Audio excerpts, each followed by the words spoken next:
talking about how joyful life is meant to be.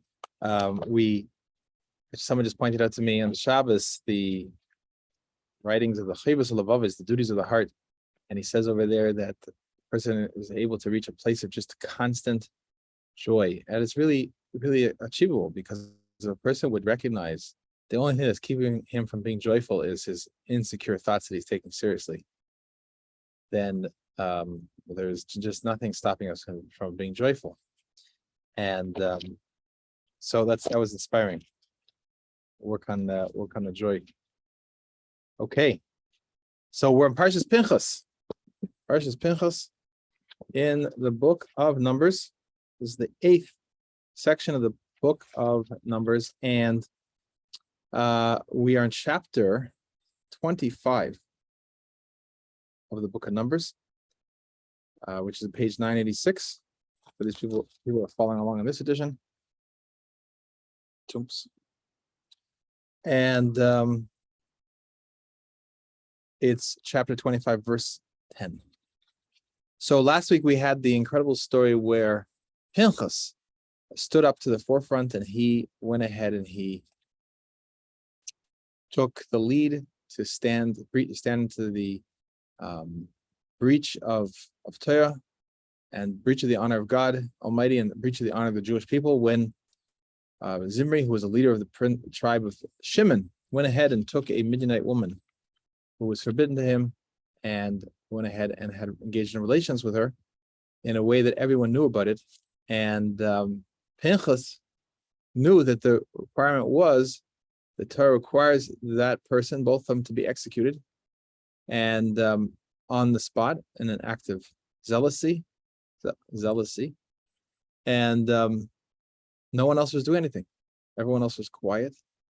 And he went and asked Moses, our teacher, isn't this what you taught me, that you have to act with alacrity and act with zealousness? And Moses said, you're correct. You go ahead and do it, since you're the one that remembered this. And he did. He took a spear and he went ahead and he speared these two people and brought an end to their behavior and brought an end to the plague that was plaguing the Jewish people for their immoral conduct. Many were passing away in this plague, and Pinchas saved the day, literally brought the plague to an end. And so then that's an incredible act of heroism, as we talked about last week. It's self-sacrifice. It wasn't so simple. He was not nominated for any awards. In fact, he was told that he was doing it because he came from a callous background, and he was really, out to get people. And how dare he slay a prince of Israel? And how dare he take action when Moses wasn't taking action? Isn't that disrespectful to Moses, our teacher? And every possible argument to discredit him was put forth, and he was getting no recognition. There was no big round of applause.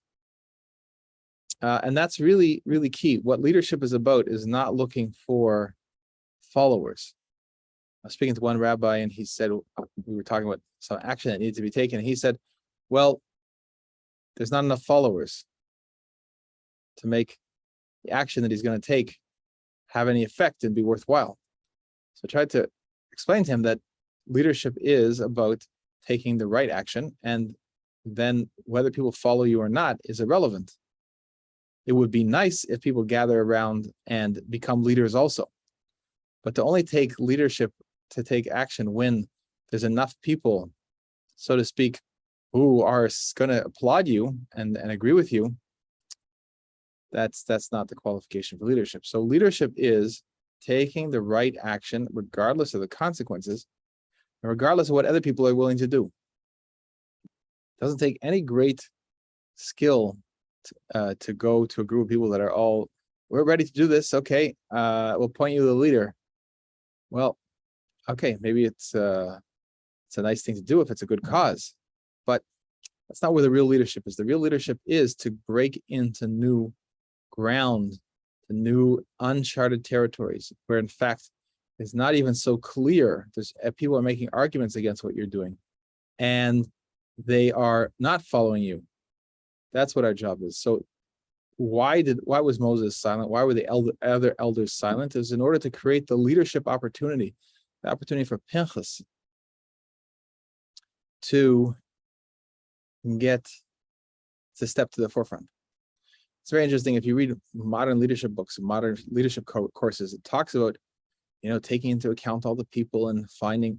No, one second. No, leadership is about doing the right thing. Now, you also want to be nice to the people that are also committed to the right thing.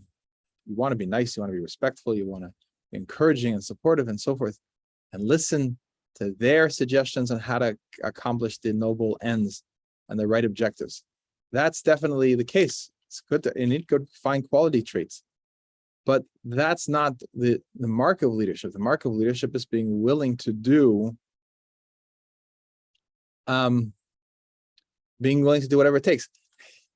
It's just coming to me while is today when people talk about leaders, how do they analyze leaders? They look at the people who are the followers, the fan club, so to speak.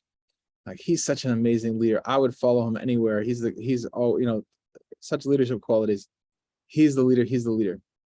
And they analyze, what is it about this person that you find so compelling and so drawing that you want to go ahead and you want to follow this person.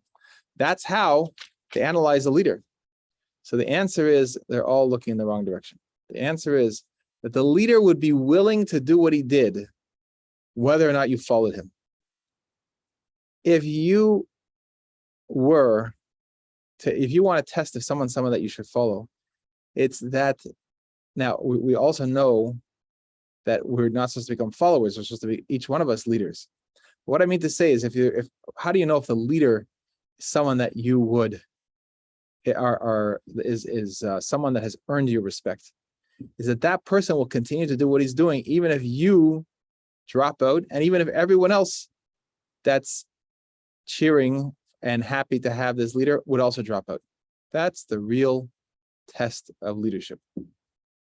And that test has to be passed not just at the beginning, when there are in fact no one interested in what the leader is saying, and there's no one supporting him, and there's no one following him. That test is obviously he doesn't have anyone following him, so you could see clearly. The question is when he does have people following him. Now there's 10 people, and now 100 people, and 1,000 people, 10,000, 100,000, a million, 10 million, 100 million, a billion, 10 billion, 100 billion people following him. Is he still willing to do what's necessary and to do what's the right thing, even if he would lose all those followers? That's the real key. That's what leadership looks like. So that's the litmus test. And we all have to ask ourselves internally, am I willing to continue to do what I think is the right thing to do, regardless of whether or not that earns people that will join or not join? So that's what Pinchas did. Pinchas went ahead and did the right thing, even though it was a tremendous self-sacrifice on his part, because he was basically going to be lynched and or executed by the mob, and maybe even put up on trial if the mob didn't get them first. Put up on trial for killing a prince and not taking action in front of his teacher, Moses, our teacher. And the answer is he did it anyways. Now, in addition to this, and as a pure gift, and not something that Pinchas had in mind when he did what he did, is that God did, in fact, give him a great reward. And we see at the beginning of this week's Torah portion that God immediately speaks up and says that he is going to give this reward, this recognition to Pinchas, because he diverted God Almighty's wrath from the Jewish people by avenging God among the Jewish people. And because of him, the Jewish people were not destroyed by this plague. So God says to Moses that I will bestow my covenant upon him as an expression of my feelings of peace and goodwill towards him. The covenant of peace is the covenant of the peace covenant of peace is the covenant of the priests, priestly family among the Jewish people, and their job is to bring peace in the world by being stewards of the service of God Almighty in the Holy Temple and in the Holy Land. And so then he was given, now Pinchas was elevated to the status of a priest. His grandfather was a priest and his father was a priest, but he was born before the inauguration of the priests. And so he was not included. Now he was added to the ranks of the priests. And the Torah then goes and tells us who exactly he killed, which is to multiply the honor and the bravery of his actions, because the man he killed was a prince in the house of Shimon. And this is, even though he was an aristocrat, he was nobility, Pinchas was not intimidated by him. And when Pinchas saw that God's honor was being disgraced. And the name of the Midianite woman, the verse 15 says, was Cosbi, the daughter of Tzur, a national leader of the Midianites. And this is also significant because she was from the royal family of the Midianites. And again, Pinchas was not in any way the slightest bit intimidated by, was not in the slightest bit intimidated from carrying out vengeance in the name of God Almighty. He was not intimidated by the stature, reputation, the positions, the people who he was taking vengeance against, and which is a very important point. Today, you could see a person would say, "Oh, I don't know if I want to take action against this person. Where was I? Oh, I was working on a case in a certain state, even in this state, which is a much bigger state, but in a small state, everyone is afraid to take action on a certain subject because they're afraid of upsetting the governor.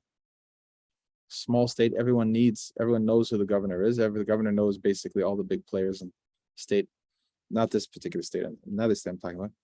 And it was amazing. No one was willing to take a case. They had to bring me in from out of state because everyone was afraid to take on the governor. And the same thing in this state I'm in here now, which has 9 million people, which is a much more sizable state. People are very, very concerned. Even in California, a client that wanted to challenge some of the governor's orders, and lawyers left and right were afraid of going up against the governor. So you can see how bad and pervasive the intimidation and the fear is.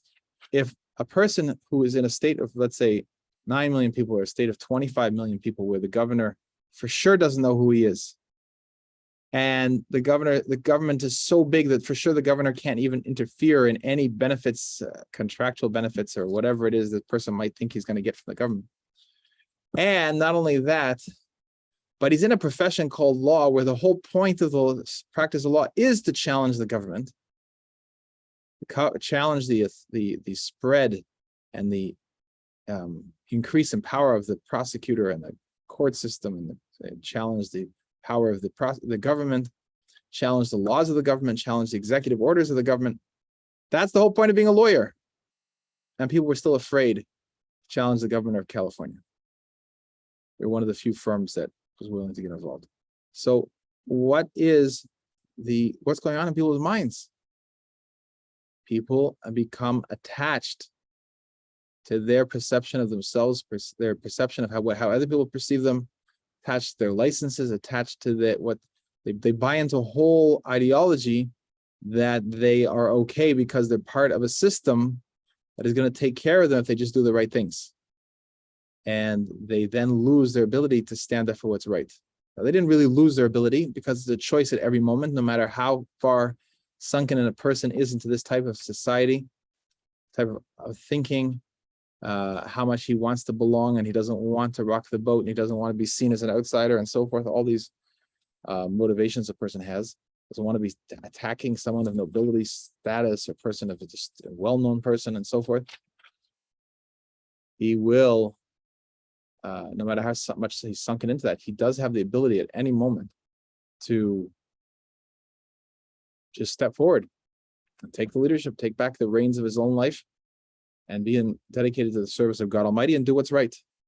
So that's something that's the key for us to remember. See, we all go through periods of time where we'll find ourselves that we are not doing the right thing because we're afraid of speaking up in a certain situation.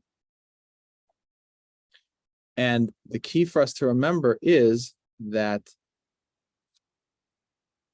while we should not become despondent from that. We should not despair and say, oh, now I've fallen into this trap. I can't, once the person realizes it, he's not comfortable with what's going on, and he's still afraid to speak up, and the person is going to say, well, I can't do anything, and feel bad, beat himself up over what he did until this point in time, that he was silent, that he was going along. So the answer is, God is, in his infinite kindness, is always willing to accept people who are willing to return to God Almighty. And in the next moment, you can make a decision to do what's right. It becomes more challenging, so to speak, only because your spiritual muscles are not exercised, so that it's harder to do the thing that a person who's trained the spiritual muscles will do the right thing without thinking. A person who has less exercise of his spiritual muscles will take more effort each time because he's not used to doing this. A person who has not exercised any spiritual muscles, it's going to be challenging, but divine soul that is in the divine image that's created every single human being is something that can always come into the open, and the person could choose at any moment to do the right thing. So I just want to encourage everyone in that, and not to beat yourself up over your choices in the past. Now the question is, what are you going to do now to do the right thing? Now in verse 16, God gives the commandment that's to attack the nation of Midian. This is the nation that sent Balaam to curse the Jewish people in the employ of the nation of Moab, the king of Balak, as we learned in last week's Torah portion. And now the job is to go and take the vengeance on behalf of God Almighty in against this nation of Midian. And then the Torah continues in chapter 26 to go through a census. The fourth census, and take a census of the entire congregation of the Jewish people, everyone who's fit to serve in the army, and it goes through tribe by tribe, counting all the Jewish people above the age of 20, the men who are eligible for army service. Clearly, the Jewish people are precious in God Almighty's eyes and heart, and he's not a human, has no human form. So when I say eye and heart, meaning to say in his perception of the world, it's important. The Jewish people are important, and in his love for the Jewish people are important, and he's making the effort to count them and to make sure everyone is accounted for. Then in chapter 26, verse 54, discusses dividing the land, and a lot that was conducted in order to divide up the land by the tribes. And then, as we know, the Levites are always counted separately. And this is in verse 57. There is a census of the Levites. In chapter 27, we have the laws of inheritance. What's to be done in a situation where the man, because now you have the Holy Land divided up according to families. Each man has his own portion. What's going to happen? What's going to be the laws of inheritance? And particularly what happens if there was a man who did not have any sons, because inheritance is from father to son. And so Moses, our teacher, went ahead and he consulted with God. And we see over here in verse 7 of chapter 27 that, yes, it's correct that they get their father's inheritance. if a man, in verse 8, a man dies and has no son, you must transfer his inheritance to his daughter. If he has no daughter, you must give his inheritance to his brothers. No brothers, you give his inheritance to his father's brothers. If his father has no brothers, you must give his inheritance to his closest relative in his father's family. You must inherit it. This is the rule of inheritance for all the Israelites, as God has commanded Moses. And now in verse 12, Moses is reinformed by God Almighty that he's soon going to pass away. And he's not going to, just because he had these victories against Sichon and Og, that nevertheless he is still going to pass away outside the land of Israel. And God promises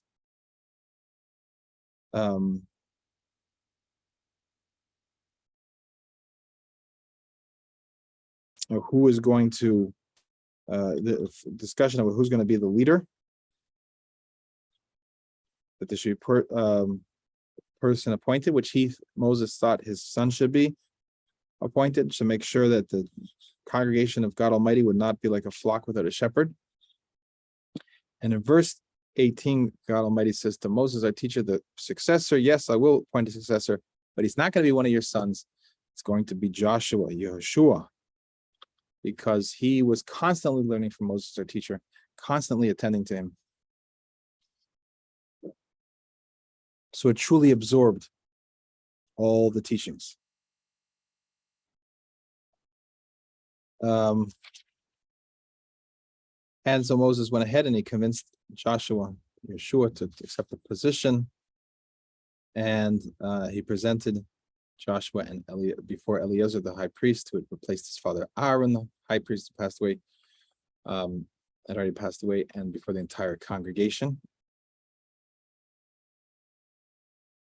And this is the sort of appointment of Joshua to be Moses' successor. Now, on chapter 28, it goes through the daily and the festival offerings. And we will go through this over here.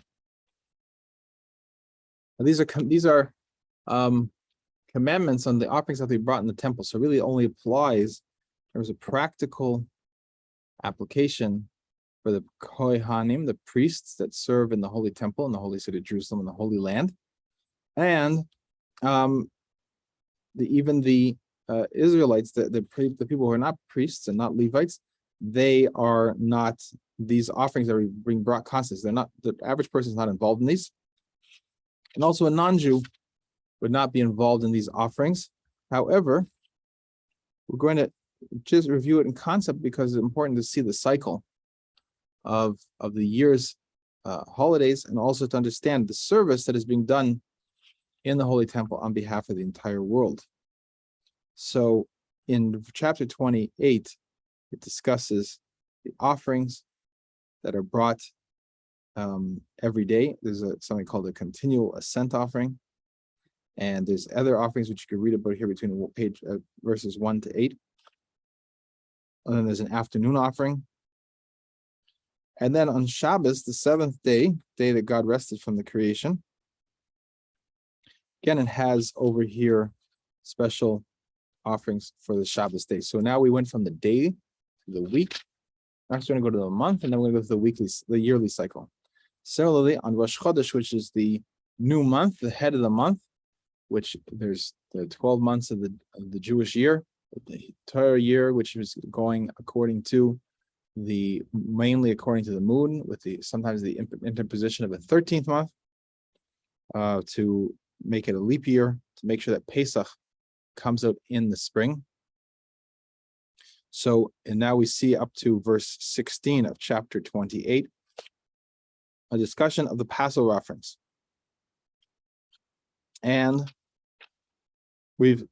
Passover is the celebration of God Almighty's revelation in the land of Egypt to distinguish between the Jewish people and the non-Jewish Egyptians, in striking the firstborn of the Egyptians, and then bringing about the liberation of the Jewish people, and also of the Egyptian people from their spiritual slavery and from their physical slavery.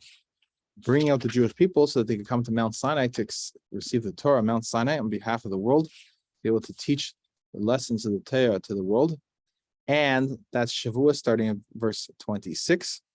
And then that takes us into the late spring, early summer.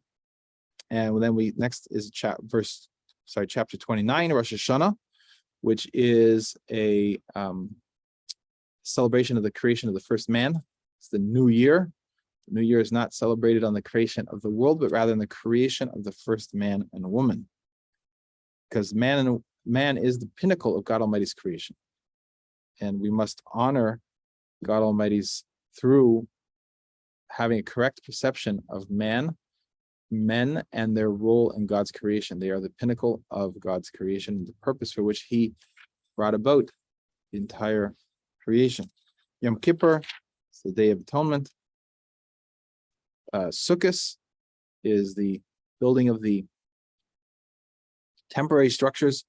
And also each one of these holidays we're talking about, I'm giving the summary of what it's about, but in the Torah portion for this week, it's describing the special offerings that are brought in each one. And the then for Sukkot, this goes through each one of the days, and each day there's a different number of the bulls offered, representing the total number of 70, representing the 70 nations of the world. So this is a service and prayer going on behalf of the entire world. And then finally, Shmini Atzeres, which is the comes as an 8th day after the end of Sukkot, and also a holy day, and also offerings. By that time, there's only one bull brought, representing that there's been created such a unity in the world, unity among the Jewish people and unity among the nations of the world through the service that we described in the first days of Sukkot, and that now brings the unity that you only need to have one bull. So that is this week's Torah portion, and I'm wondering if there's any questions.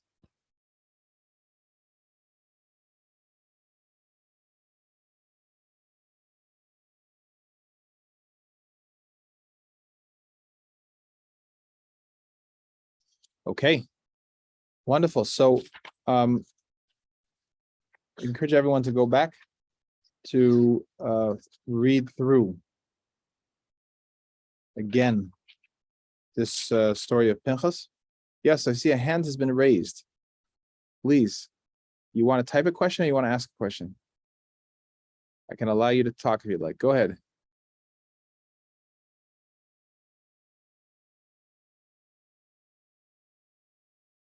John, you can now ask a question.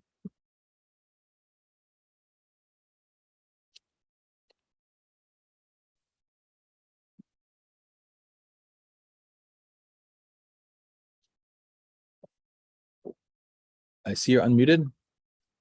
We're eagerly awaiting what you have to say.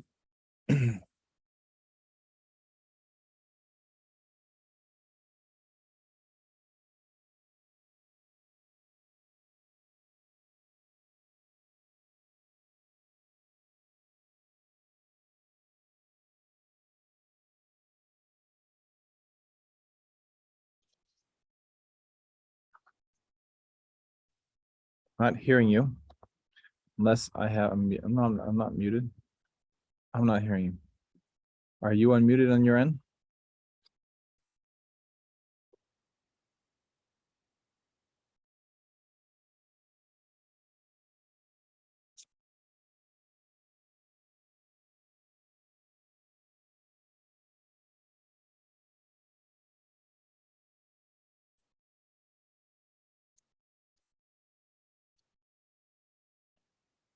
I am not hearing you. You want to type in the chat? Maybe you were just raising your hand to wave. I'm not sure.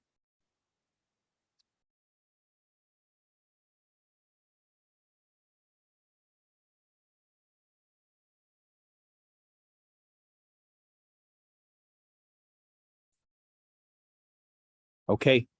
We will look forward to seeing those of you who are attending this learning together locally.